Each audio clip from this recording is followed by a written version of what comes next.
السلام علیکم سامعین، 2 جمادی الاولیٰ کی تاریخ شروع ہو چکی ہے، 4 نومبر ہے۔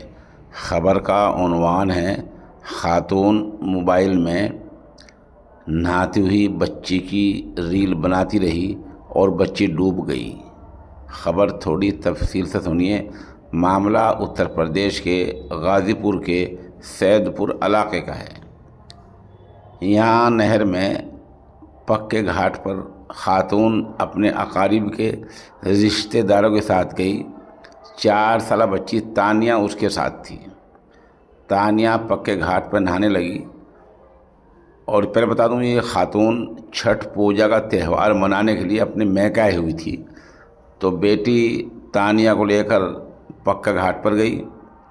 بیٹی کنارے نہانے لگی اور خاتون اس بیٹی کی ریل بنانے لگی، موبائل میں ویڈیو بنانے لگی، چند سیکنڈ کی ریل بنانے لگی۔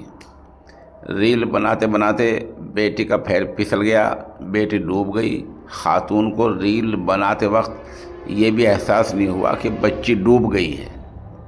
جب بچی لاپتہ ہو گئی تب شور مچا، موبائل دیکھا گیا تو موبائل میں بچی کے ڈوبنے کا سین بھی قید ہو چکا تھا، لیکن المیہ یہ ہے کہ خاتون کو پتہ نہیں چل پایا۔ کافی دیر کے بعد، مشقت کے بعد لاش کو نکالا گیا، فوراً اسپتال لے جایا گیا، جہاں ڈاکٹروں نے بچی کو مردہ قرار دے دیا۔ آپ دیکھ رہے ہیں موبائل کی آفت نے انسان کو کہاں سے کہاں پہنچا دیا ہے کہ ریل بناتے وقت بے حسی آ گئی، اور یہ بھی معلوم نہیں ہو سکا کہ جس بچی کی ریل بنا رہی ہے وہی بچی ڈوبنے لگ رہی ہے۔